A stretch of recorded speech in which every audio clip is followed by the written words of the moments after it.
नासिक में वाचन किया तो लीला कैसे है, कहीं उन्हें सुनी होगी कि एक बार साकेत में विराजमान श्री कौशल्या जी के मन में भाव आयो कि मैं गोलोक धाम में श्री यशोदा जी से मिलवे जाऊं, और वही समय श्री यशोदा जी के मन में भाव आयो कि मैं श्री कौशल्या जी से मिलवे साकेत जाऊं, क्योंकि जैसे वृंदावन यहां है ना, ऐसे नित्य गोलोक धाम है, ऐसे ही अयोध्या की तरह नित्य साकेत धाम है। वहां नित्य राम कृष्ण लीला रामलीला चलती रहती है।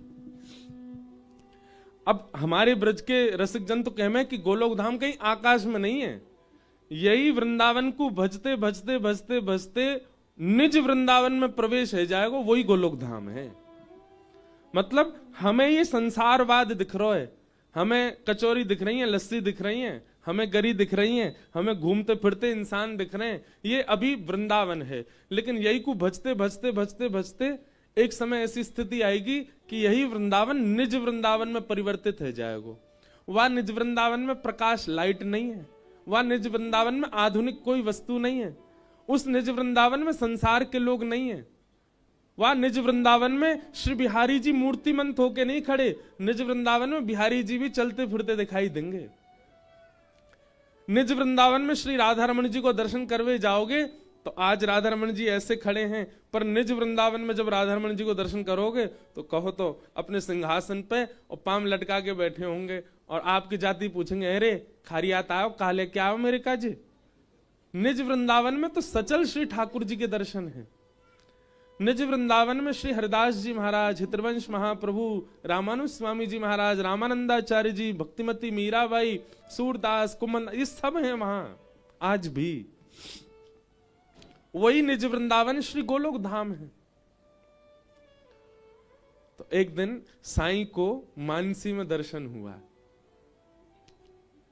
कि कौशल्या मैया के मन में भाव आयो मैं यशोदा जी से मिलवे गोलोक धाम जाऊं, और यशोदा जी के मन में भाव आयो मैं कौशल्या जी से मिलवे साकेत जाऊं। और यहां दोनों ने अपने लाला गोद में उठाए, वहां कौशल्या जी ने श्री राम जी और यशोदा जी ने ठाकुर जी। दोनों जान लगी और बीच रास्ता में ही दोनों उनकी भेंट है गई एक दूसरे से। आहा, जैसे ही दोनों मिली तो अपने लाला तो नीचे छोड़ दिए, एक दूसरे को हृदय से लगाने लगी, आपस में बैठ के वहीं सघन कुंज में बतियान लगी। और यहां दोनों लाला बिल्कुल एक जैसे, एक जैसी पीतांबरी पहनी है, एक जैसी पाग पहनी है, एक जैसा श्रृंगार है, एक जैसे नेत्र हैं, एक जैसी नासिका, एक जैसी ओष्ठ, एक जैसी माला। आज ठाकुर जी ने जो माला पहनी वैसी माला राम जी ने भी पहनी है। यहां दोनों बालक भी खेल रहे, बालक दोनों नहीं खेल रहे, केवल कन्हैया खेल रहे, राम जी तो चुपचाप बैठे हैं। कन्हैया कभी उनके कान पकड़ ले, कभी उनके हाथ पकड़ ले, ना खेलो मेरे संग। ऐसी लीला चलन लगी। इतने में शाम है गई, और शाम रहती कौशल्या जी बोली अच्छा बहन फिर मिलेंगे, अब हम चलें। हाँ हाँ आप चलो, मैं चलूं घर जाके बड़े काम करने, लाला माखन मिश्री खवानी है, भूखो रोवेगो नहीं तो। और दोनों मैया आकर के जैसे ही अपने बालकन को गोद में उठायो तो महाराज दोनों बालकन में अदला बदली है गई। राम जी को उठाए के तो ले गई श्री यशोदा जी, और श्री गोपाल जी को उठा के ले गई कौशल्या जी। ये साईं को दर्शन हुआ मानसी में। जैसे ही दोनों बालक घर पहुंचे, ठाकुर जी भी देखो कैसे चतुर, यो नहीं बीच रास्ता में चिल्ला दे कि मेरी मैया तो वो गई, चुपचाप जा रहे, बोले ने देख के तो हम साकेत कैसे हो यार, ने उथल पुथल कर आऊं वहां पे। अब यहां ठाकुर जी जैसे ही साकेत पहुंचे राम बन के, तो राम जी तो बड़ी मर्यादा में रहमे। साकेत पहुंचते ही जैसे ही कौशल्या मैया ने ठाकुर जी को नीचे पधरायो, नीचे फर्श पे आते ही महाराज चौकड़ी मार के घुटमन घुटमन दौड़न लगे। वो तो कौशल्या मैया बोली, ऐसा लगे कन्हैया से मिलके फुर्ती आ गई राम में, देख कैसे दौड़ रहा है। और महाराज दौड़ करके गए, राम जी के जितने खिलौना वहां धरे सबन को जोर जोर से बजाने लगे, और जैसे ही मन भर जाए सो वह तोड़न लगे। ये दृश्य देख करके अब साकेत में सब थोड़ा थोड़ा आश्चर्य कर रहे हैं, पर नजरअंदाज कर रहे हैं। राम जी ऐसी लीला करे ना है, कभी खिलौना तोड़े ना, बड़े आराम आराम से खेलें वो तो। महाराज पलना पकड़ करके चढ़ गए और खाली पलना कोई झुला रहे हैं ठाकुर जी। थोड़ी देर झुलाया, थोड़ी देर झुलावे के बाद ऐसी जोर से धक्का दियो, पलना ऊपर से टूट के नीचे गिर गो। कौशल्या जी और दशरथ जी ने देख रहे हैं, बोले आज लाला कहा गए हो? कौशल्या जी बोली मुझे तो लगे अभी अभी यशोदा जी से मिलके आई, उनको लाला बड़ो चंचल है, वहां ने कुछ प्रभाव डाल दियो अपनो हमारे राघव में, थोड़ी बहुत देर में ठीक है जाएगा।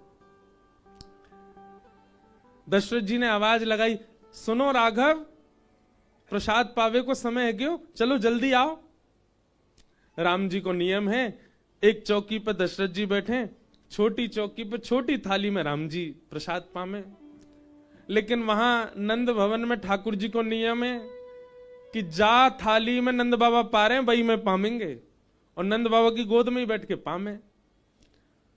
अब यहां राम जी तो है नहीं, ठाकुर जी हैं। ठाकुर जी घुटमुन घुटमुन आए, अपनी थाली तो दूर कर दी, बाबा की गोद में बैठ गए और बाबा से कहने लगे मुझे खवाओ। दशरथ जी को भी अच्छा लगा, बोले अरे आज तो राम जी गोद में ही बैठ गए, अच्छा चलो मैं खवाऊं।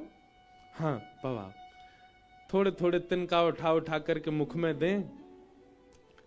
एक बार पालियो, दूसरी तीसरी बार तुम्हारा दशरथ जी की उंगली काट गए अपने दांतन से। दशरथ जी मन में विचार कर रहे हैं, राघव ऐसे नहीं करते।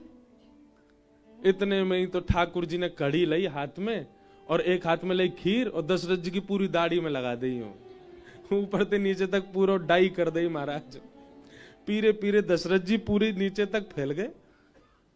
दशरथ जी घूम के कौशल्या जी को देखें, जी क्या हो रहा है, इतना प्रभाव उस बालक का। ठाकुर जी को तो पेट भर गो, तुरंत उतर के भाज गए। राम जी के सखा आए, सब आकर के द्वार पर कह रहे हैं, रघुकुल कमल दिवाकर कौशल्या नंदन दशरथ नंदन प्रभु श्री राम, खेलवे को समय है गयो जल्दी पधारो। ठाकुर जी बोले भैया इतनी मर्यादा में कभी मधुमंगल श्रीधामा ना बोले, ये तो बड़े सीधे से बालक हैं। ठाकुर जी निकस के बाहर गए। अब राम जी तो खेल भी ऐसे ही खेले, नेक नेक बॉल खिसकाए दें इधर उधर गेंद थे, वैसे ही खेल रहे हैं बड़ी शिष्टाचार मर्यादा में। ठाकुर जी नेक देर धीमे धीमे खेलते, बड़े परेशान है गए, बोले यार यहाँ तो अन्य को सुख ही नहीं मिल रहा। राम जी के जितने सखा सबन की चोटी पकड़ी, और चोटी पकड़ के बोले घोड़ा बनो, और उनको घोड़ा बना दे, ऊपर चढ़ जाए, उनकी चोटी पकड़ खींचे, जहां खींचू वहीं को चलियो। कोई में मुस्टिक मारे, कोई में लात मार दें, कोई उठा के फेंक दें सरजू जी में। एक बालक के तो ले गए, बोले तो सरजू जी में डुबाऊंगो। वो चिल्लाने लगो, अरे माता जी मुझे बच्चे क्यों, ये राम जी को क्या हो गया, ये मुझे सरजू जी में फेंकने जा रहे हैं। सब घबरा गए साकेत में, ये आज राम जी को हुआ क्या है। और वहां गोलोक धाम में पहुंच गए श्री राम जी। यशोदा मैया ने जैसे ही अपनी गोद ते लाला उतारो, ठाकुर जी चुपचाप नीची नजर करके राम जी बैठे हैं। दशरथ जी कह रहे हैं लाला, नंद बाबा कह रहे हैं लाला आजा भोजन पा ले। राम जी चुपचाप उठ करके गए, बगल में जाके बैठ गए, प्रतीक्षा कर रहे हैं हमारी थाली लगे, छोटी सी में पाए। पर नंद बाबा ने तो उठाए के गोद में धल लिए, और एक हाथ से स्वयं पामे, वही से नेक कवल लेके राम जी अपना मुंह फेरे। ऐसे तो पावे की उनकी आदत ही ना है। नंद बाबा कहे लाला मुंह का फेरो, ले खोल यार, और मुंह पकड़ के जबरदस्ती खोल के पवाई दियो। राम जी के नेत्र में मोटे मोटे आंसू आ गए, बोले काहे रो भैया। ग्वाल बाल आ गए, मधुमंगल श्री दामा, तन सुखा मन सुखा धन सुखा। अरे लाला कहां को चलोगो, ए लाला चल, खेलवे को समय हो, जल्दी चल। ठाकुर जी बिल्कुल सीधे साधे चुपचाप बैठे। मधुमंगल श्री दामा ठाकुर जी को ऐसे देख रहे हैं जैसे कोई विचित्र प्राणी आ गए हो। अरे लाला तो काहे गो, तो इतना शांत काय को बैठो है, तेने अपने नेत्र नीचे का कर रखे हैं। सीधा हम बोलो ऐसा लग रहा हो जैसे यहाँ को ब्याह व्यवहार होएगा, कोई देख व्यवहार आ रहे हैं का लाला तू ऐसा सीधो से बन का बैठो है। राम जी बेचारे बिल्कुल गुपचुप बैठे। श्री दामा मधुमंगल बोले ऐसे ना माने को, या ले चलो उठाए के आज दारी के या जमुना जी में फेंके आमेंगे, माँ या को मछली खा जाएंगी फिर चिल्लावे को। राम जी बेचारे ऐसा मत कीजिए आप लोग, ये सब आप क्या चर्चा कर रहे हैं, आप हमको यमुना जी में फेंकने क्यों जा रहे हैं। मधुमंगल सीधा लाला जी कौन सी भाषा बोल रहा हो भैया, ये कौन सी भाषा है जी, हमारी ब्रज भाषा तो है ना। है राम जी को पकड़ के ले गए और बाहर जाकर के राम जी को घोड़ा बना दिया, ऊपर मधुमंगल बैठ को, मधुमंगल के ऊपर श्रीदामा, राम जी की कमर।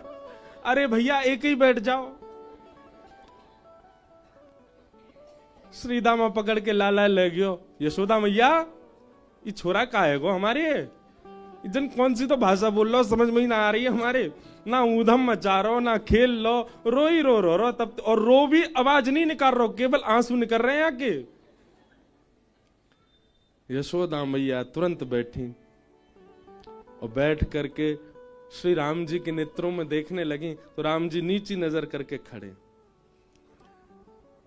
गौर से जब नेत्रों में देखा तो गंभीरता दिखाई दी। तुरंत कौशल्या जी, तुरंत यशोदा मैया बोली राम। तुरंत ठाकुर जी बोल पड़े हाँ मां। अरे ये तो भूल है गई मोते, ये तो कौशल्या जी को लाला आगो मेरे संग। अरे मैया जे का है गो, हमने तो यहाँ के ऊपर चढ़ चढ़ के कमर तोड़ दी या की, हम तो यार जमुना जी में फेंकवे जा रहे हैं, क्योंकि लाला तो जमुना जी में फेंकवे थोड़ी है, वो तो दूसरे ने फेंक दे। मैया इन्हें वापस कर आओ, बेचारी इनकी मैया चिंता कर रही होंगी। यशोदा मैया बोली मोया की मैया की चिंता ना, मुझे यूं लग रही है साकेत में का बवाल है रहोगो, वो बंदर पहुंच गो वहां पे, मुंह तो बाकी लग रही है वहां का कर दिया होगा वहां पे। तुरंत राम जी को गोद में उठा करके यशोदा मैया दौड़ी और वहां महाराज कोई के हाथ टूट गए, कोई के पांव में घाव है गो है, कोई के बाल खींच लिए नोच लिए, कोई दो सिपाही ऐसे हैं वो खिलावे गए ठाकुर जी को, उनकी बड़ी बड़ी दाढ़ी, दोनों उनकी दाढ़ी में गांठ मार दी और दोनों छूटे ही नहीं पा रहे हैं एक दूसरे से। पूरी साकेत में बवाल है गयो महाराज। कौशल्या मैया ने लाला उठाए, लाला उठा करके दौड़ी, बीच रास्ता में दोनों मिल गई। जैसे ही दोनों मिली यशोदा मैया बोली अरे बहन ये तो कैसो काम भयो आज, दोनों बालक अदला बदली है गई, लो पकड़ो अपने माटी के मत होना, बैठो ही रे कचू करे ही ना जे, तो हम बे ना बोले ना डोले ना चले फिरे कचू ना करे, आंख नीचे करके बैठो ही रे, रोवे भी चुपचाप है, बस आंसू ने निकारे, आवाज ही ना सुनी पूरे दिन आते की। कौशल्या मैया बोली तुम भी पकड़ो अपने बंदर है, जे शांति ही ना बैठे, पूरी साकेत में हल्ला करे आयो है। ऐसा दृश्य सबरे खिलौना तोड़ दिए राम जी के। दोनों बालकन को जैसे ही नीचे पधरायो, यहाँ राम कृष्ण दोनों एक दूसरे को हृदय से लगा रहे हैं और कौशल्या मैया और जानकी जी एक दूसरे को हृदय से लगा रही हैं। यही स्वरूप को दर्शन हमारे श्री कोकिल साईं अपने मानसी में कर रहे हैं। तो हमने कहा उस कथा में कि किसी में अगर सामर्थ्य हो तो एक चित्र बना के लाओ। आज एक बालक चित्र वो लेके आई हूं, सामने है। हमने कही ऐसा चित्र बनाई हो कि पता नहीं चले राम जी कौन से और ठाकुर जी कौन से। तो मेरे पास कम से कम 70 चित्र आ चुके अब तक, लेकिन आज साईं के यहाँ की कथा में ही ऐसा चित्र आया जिसमें पता ही नहीं चल रहा कि इनमें राम जी कौन से और ठाकुर जी कौन से। देखो ये यहाँ पे ने वो करो, क्लोजअप करियो, वहां में टीवी में दिखेगा, पकड़ियो भैया ने अच्छे थे, हाँ मेरे भरोसे मत छोड़ दियो। ये देखो सामने दिख रहे हैं, एक से ही नेत्र, एक से ही नासिका, एक से ही मुखमंडल, एक सी पाग, एक सी कद काठी। अब बताओ यहाँ में ठाकुर जी कौन से?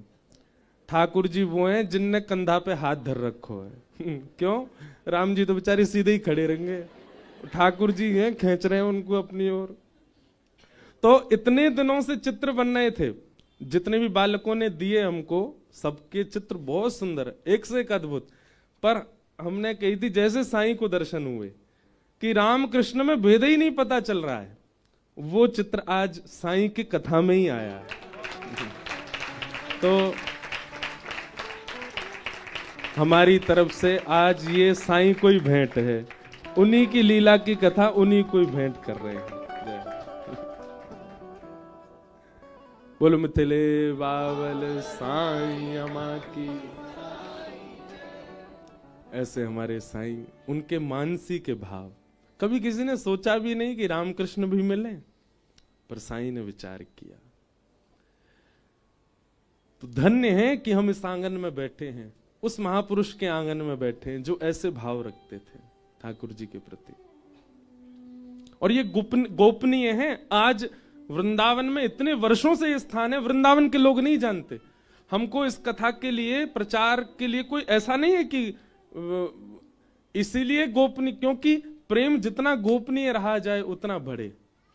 महाराज जी हमको ज्यादा प्रचार नहीं करना कि सब लोगों को पता चले स्थान कौन सा है, कैसा है। जो लोग सुन भी रहे हैं ना, वो भी बाहर से ही प्रणाम कर जाए करियो द्वार को। कभी साईं की आज्ञा होगी तो द्वार खुले मिल जाए तो भीतर आ जाइयो, दर्शन कर जाए करियो। लेकिन यह स्थान अद्भुत है और अत्यंत अंतरंग और गोपनीय है। ऐसे स्थान को हम प्रणाम करते हैं। इसलिए यहां कथा कहना, सुनाना मेरा सौभाग्य होता है, इसलिए यहां मैं भाव से आता हूं। जय। आइए अब कथा क्रम में प्रवेश करें।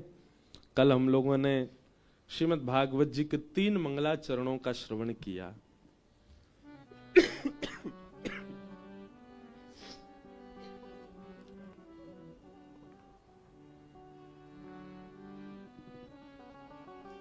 कई लोग पूछते हैं कि महाराज जी अगर हमें मानसी चिंतन करना हो तो कैसे करें।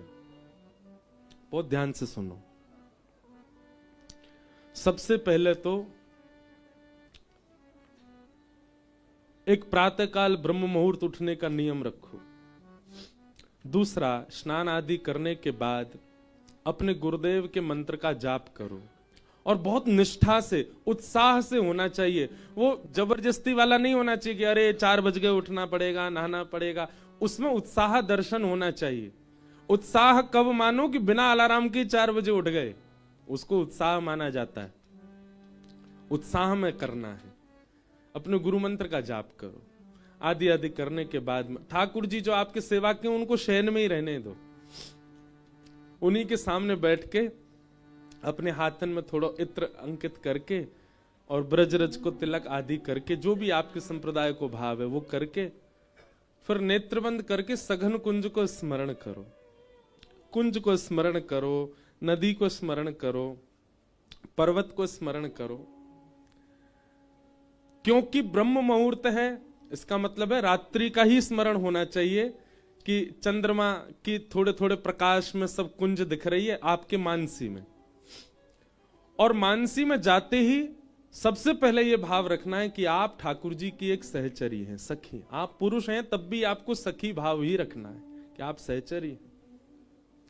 उसके बाद आप सबसे पहले अपने गुरु घर जाएंगे, जहां भी आपके गुरु जी विराजते हैं वहां गुरुदेव के पास जाना है। गुरुदेव के चरणों में जाके वंदन करना है। गुरुदेव भी सखी रूप में है। ऐसा वृंदावन महिमा और वृंदावन के जो भजवे वाले हैं उनके लिए उनका ये भाव रहता है, वो सखी भाव में ही सब सेवा में जाते हैं। फिर गुरु जी के संग, गुरु जी के आश्रय में गुरु जी लेकर के जाएंगे निकुंज में। और वहां निकुंज में सैया पर पौड़े हैं दोनों युगल सरकार।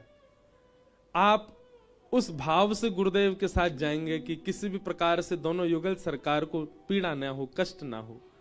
प्रथम दर्शन दोनों चरणों का ही होगा।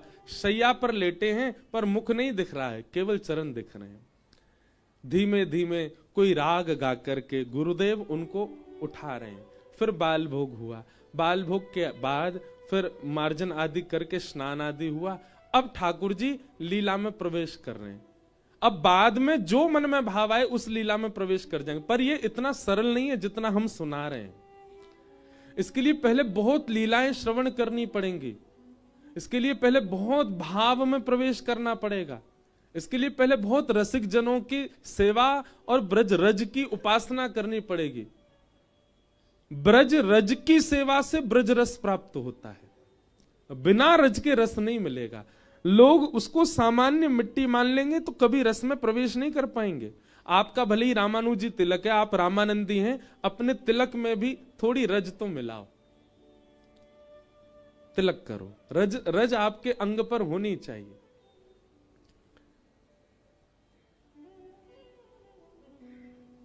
बिना गुरु के, बिना गुरु दर्शन के आप मानसी में नहीं जाइए।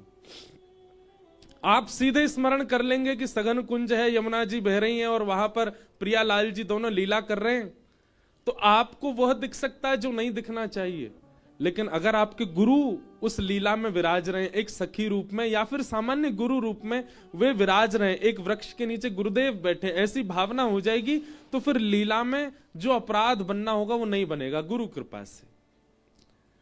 लेकिन कईयों का गुरु में इतना विश्वास ही नहीं है, केवल दीक्षा ले ली है, गुरु के वचनों के प्रति इतनी भावना ही नहीं है, उनसे भी अपराध बनेगा मानसी में।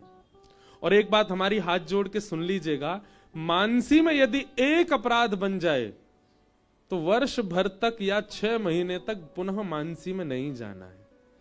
फिर आपको नाम जप के द्वारा, अपने भोजन प्रसाद की शुद्धि के द्वारा, अपने गुरु घर और रज की सेवा के द्वारा 6 महीना तक ऐसे ही रहना है। खूब लीला कथा सुननी है, सत्संग सुनना है, फिर प्रयास करना है अब मानसी में जाए।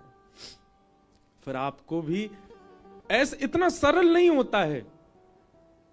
हमारे ब्रज के रसिकों ने या हमारे साईं ने भी बहुत समय दिया है सेवा को, बहुत समय दिया है आराधना साधना को, तब जाकर के उस मानसिक स्थिति में पहुंच पाए। तो समय दीजिए थोड़ा, इतनी जल्दी मानसी में प्रवेश नहीं मिलेगा। तो कुछ नियम है, इनका पालन करो। गुरु के वचन अटल कर मानो, साधु समागम कीजे, मन रे कृष्ण नाम कह लीजिए। गुरु कृपा बहुत आवश्यक है। आइए अब कथा क्रम में हम लोग प्रवेश करें।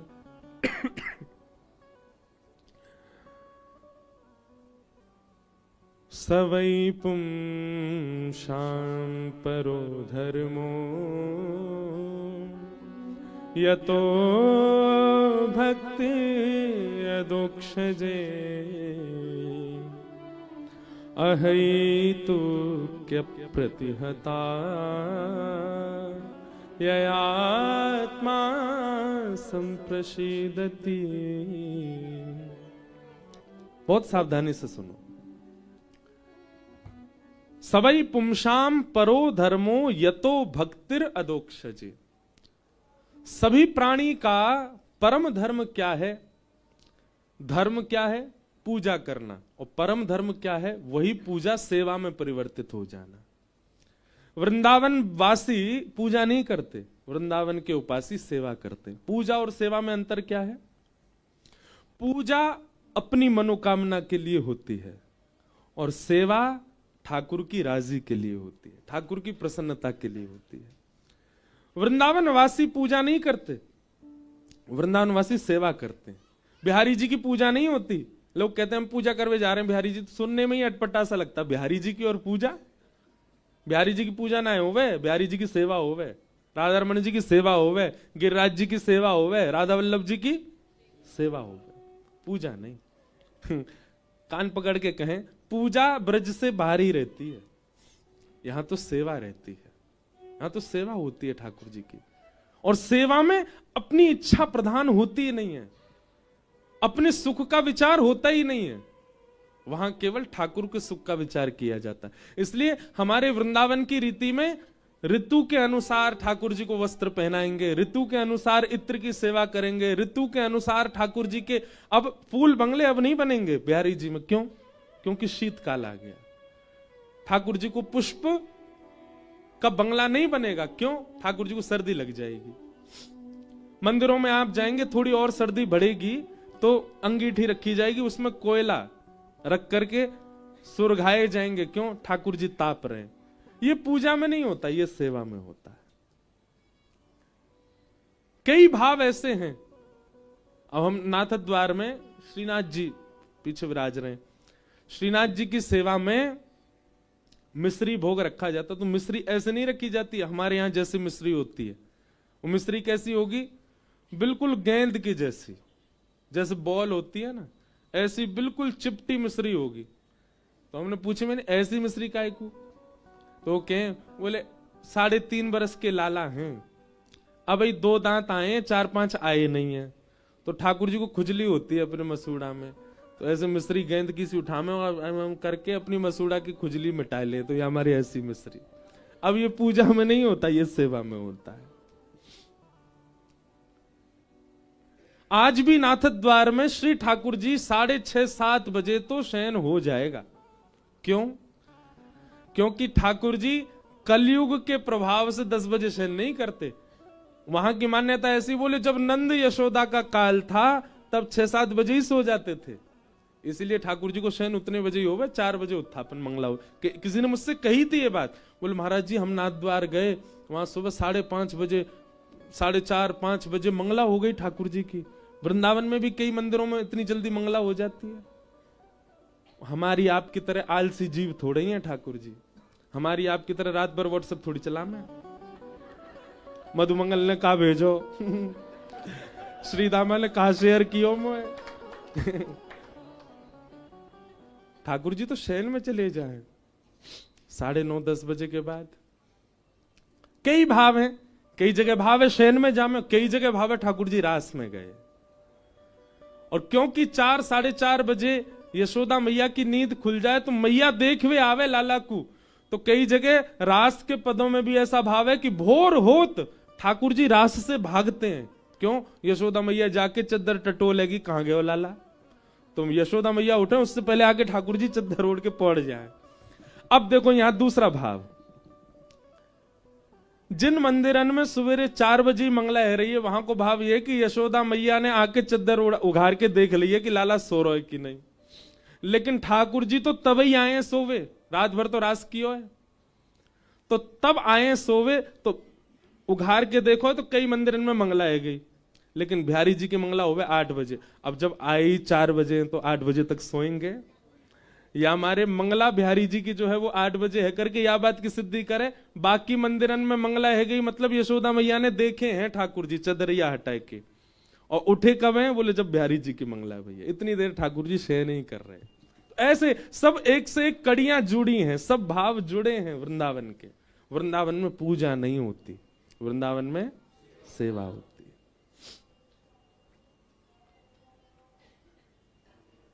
तो धर्म क्या है? पूजा करना। और परम धर्म क्या है? सेवा करना। और सेवा सबके जीवन में नहीं आती बंधु,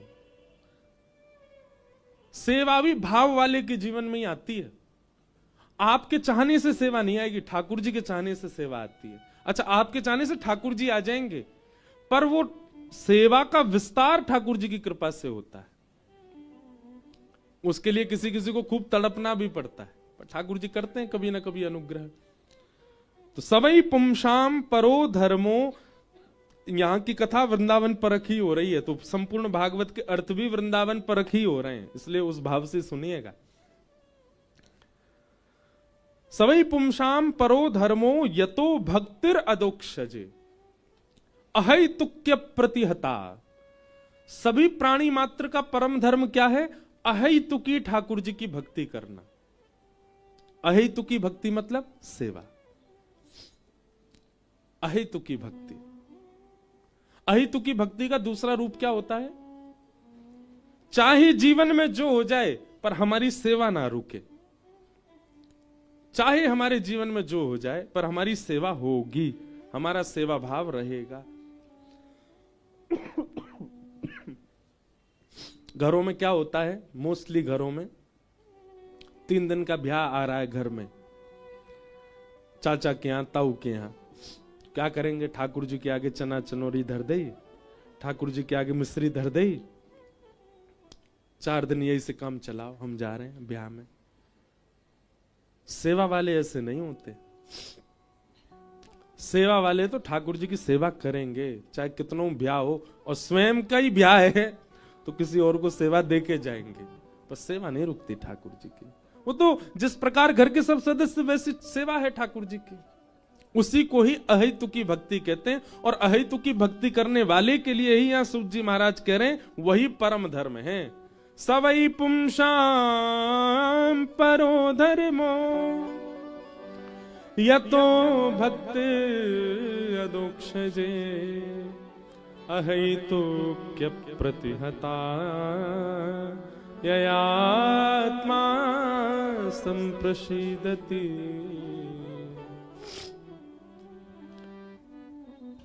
पूज्य श्री मलुक पीठ वाले महाराज जी एक बार एक भाव सुना रहे थे। मलुक पीठ के बगल में एक स्थान है खाक चौक, वहां के पूज्य महाराज जी, उनको किसी कारण से 1-2 दिन के लिए कलकत्ता जाना था, तो अपने एक सेवक को सेवा दे गए ठाकुर जी की। बहुत ध्यान से सुनना। बता के गए, बोले देखो तुम हमारी सेवा देखी है तुमने, कैसे हम सेवा, वैसी सेवा करना है इनकी, ठीक है। और हम लौट के आए, हमको सेवा बहुत अच्छी मिलनी चाहिए। तो सेवक बोला ठीक है, बोला वाला बेचारा सेवक। अब महाराज जी तो चले गए। महाराज जी किन्हीं की कथा सुना रहे, कोई संत थे वहां, उनके भाव सुना रहे। संभवतः महाराज जी के ही गुरुजी श्री पहाड़ी बाबा महाराज का ही चरित्र था। तो वे जैसे कलकत्ता गए तो वहां यहां जो सेवा जिनको देके गए, बोला भाला व्यक्ति, उसने विचार किया, बोले गुरुजी कह के गए बढ़िया सेवा होनी चाहिए। जे ठाकुर जी रोज जल से नहाते हैं, पंचामृत से नहाते हैं, और गुरुजी इनको सूती कपड़ा से पहुंच देते हैं, आज मैं इनको रगड़ रगड़ के नवाए दूं। तो उसने क्या किया, सर्फ होता है ना कपड़ा धोने वाला, वहां से ठाकुर जी मीड़ दिए ऊपर से नीचे तक, उनके गाल में ले, हाथ में ले, सब जगह सर्फ लगा दिया। और यहीं तक ही नहीं, बर्तन मांजने वाला मांजना होता ना, उससे जाके घिस और दिए, और चमक जाएंगे ठाकुर जी। और जैसे उसने जल आदि डाला तो ठाकुर जी तो चमचमाने लगे बिल्कुल। उसने कही अब गुरु जी देखना ऐसे प्रसन्न हो जाएंगे चमकते हुए ठाकुर जी को देख के।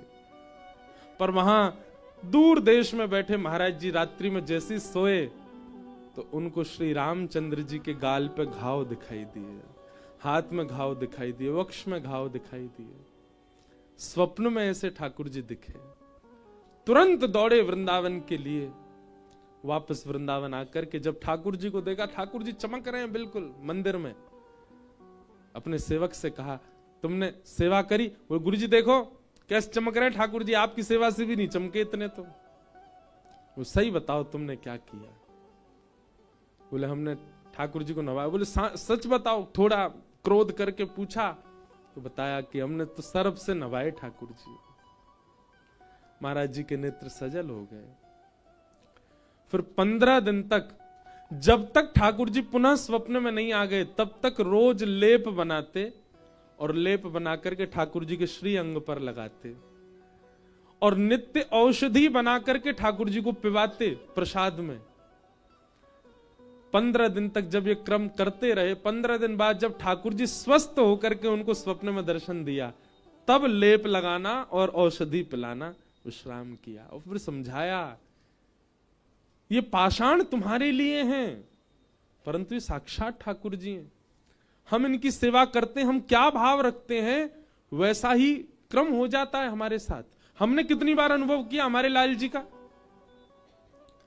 रात्रि में कई बार झारी जी में जल नहीं पधराया जाता ढंग से, मुझे रात भर प्यास लगती है, और सुबह देखने जाते हैं तो सेवा में पता चल जाता है झारी जी में जल नहीं था रात्रि में, इसीलिए प्यास लग रही। ये जुकाम भी भयो, निश्चित ही हमारे लाल जी को सर्दी लगी है, या हमारे आज सवेरे थे कोयला की अंगीठी धरवा दी है ठाकुर जी के आगे। ठाकुर जी को मोजा नहीं पहनाओ, हाथ में मोजरी नहीं पहनाओ, सो निश्चित है। अच्छा मोए भी पता है कि कारण मेरे अस्वस्थता को कारण कहा है। यहां आवे से पहले एक दिन आके काजे में कहीं गए हो, वहां उनको लेके नहीं गए हो, वही बात से नाराज है गए, मोए क्यों ना लेके गए हो, और वहां की सर्दी से मोए सर्दी करवाए दी। मानो ठाकुर जी ऐसा बतावे कि मोए है गई ये सर्दी, अब तू मेरी सेवा कर, तू ठीक है जाएगा।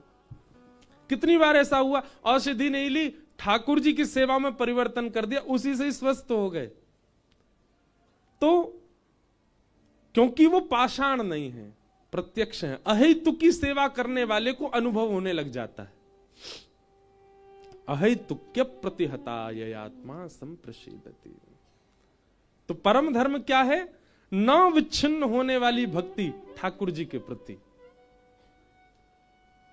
उसी को ही परम धर्म कहते हैं। धर्म स्वनिष्ठित पुंसाम विश्वक्सेन कथासुय नोत्पादये दधिरतिम श्रम एव हि केवलम। धर्मस्वनिष्ठितः पुंसाम विश्वक्सेन कथासुय। बहुत अच्छी बात। श्री सूत जी कहते हैं, आप जितने भी धार्मिक क्रिया करते हो वो सब ठाकुर जी स्वीकार करते हैं कि नहीं, इसका एक ही प्रमाण है। आपके द्वारा किए गए यज्ञ, आपके द्वारा किए गए अनुष्ठान, आपके द्वारा किए गए व्रत, आपके द्वारा किए गए नियम, उनसे ठाकुर जी प्रसन्न हैं, इस बात का एक ही प्रमाण है। क्या?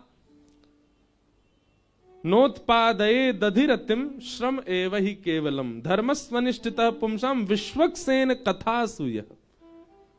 कभी सत्संग में बैठो, कथा में बैठो, किसी प्रवचन में बैठो, और कहीं नहीं तो यूट्यूब पे ही खोलो, अगर उसमें आपकी रति हो रही है, रति मतलब मन लग रहा है, आपकी इच्छा हो रही है श्रवण करने की, भले ही आपके 4 काम पेंडिंग पड़े, पर फिर भी आप उसके प्रति आसक्त होकर के श्रवण कर रहे हो, कथा में दिखने वाली आपकी रति इस बात का प्रमाण है कि आपके अनुष्ठान व्रत नियम से ठाकुर जी प्रसन्न हैं।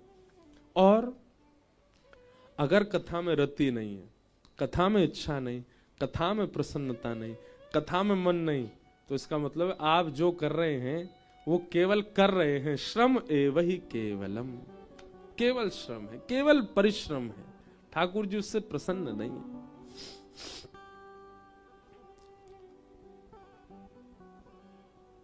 नाम, रूप, लीला और धाम, ये 4 प्रकार हैं भगवत प्राप्ति के। सबसे पहला नाम। सहज ही व्यक्ति का आकर्षण सबसे पहला ठाकुर जी के प्रति नाम से ही होता है। छोटे बालक को देखो, उसको कथा वथा तो नहीं पता, लेकिन जैसे जैसे थोड़ा बड़ा हो, दादी दादा नानी नाना बोलो राधा राधा राधा, तो बालक ताली बजाने लगता है, बोलने लगता है। नाम के प्रति प्रथम आकर्षण होता है।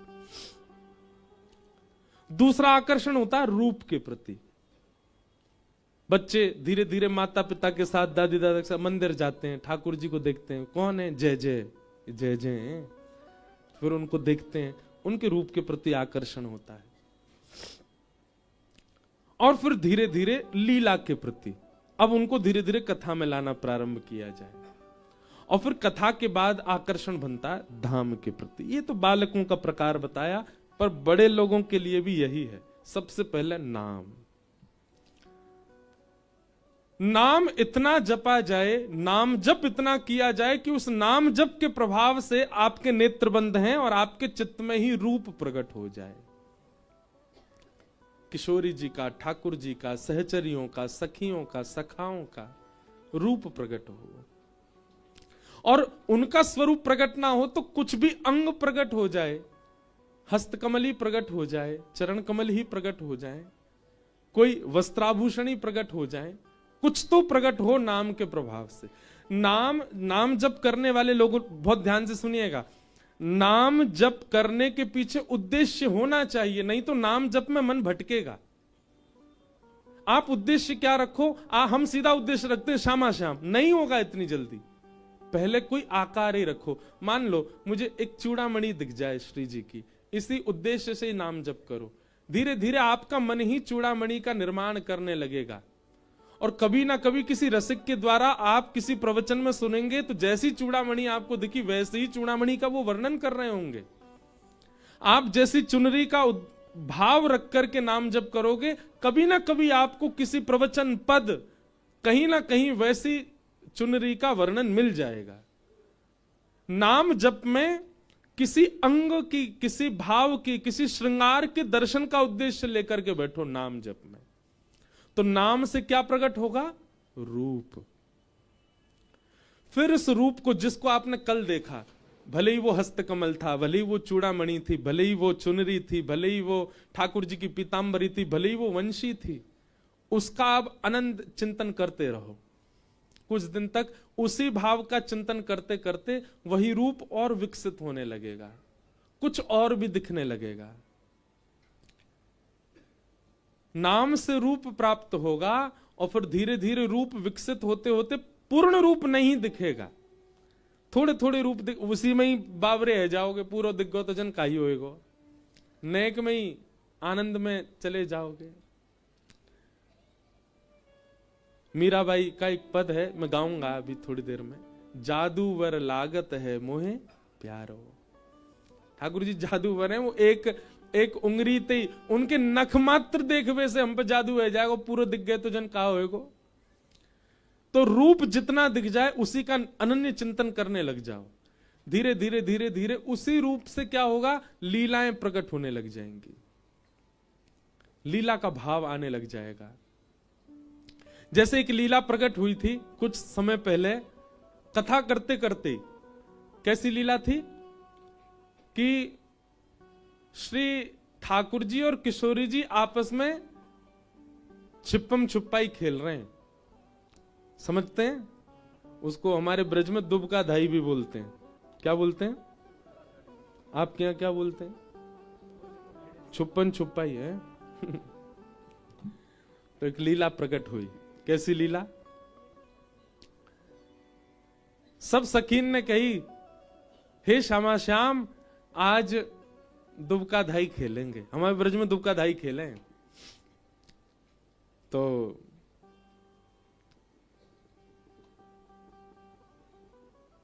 ठाकुर जी बोले ठीक है। ललिता विशाखा बोली ने कोने में आई हो ठाकुर जी। ठाकुर जी काय को बोले आओ तो सही। तो ललिता विशाखा दोनों ठाकुर जी कोने में ले गई और कोने में ले जा करके तुरंत विशाखा जी जो है ना नेक चतुर है, ललिता जी बहुत बोरी है, तो विशाखा जी ने ठाकुर जी आए कोने में, तुरंत ठाकुर जी की वंशी छीन ली। ठाकुर जी मांग, ठाकुर विशाखा जी बोले जेनाई मिलेगी।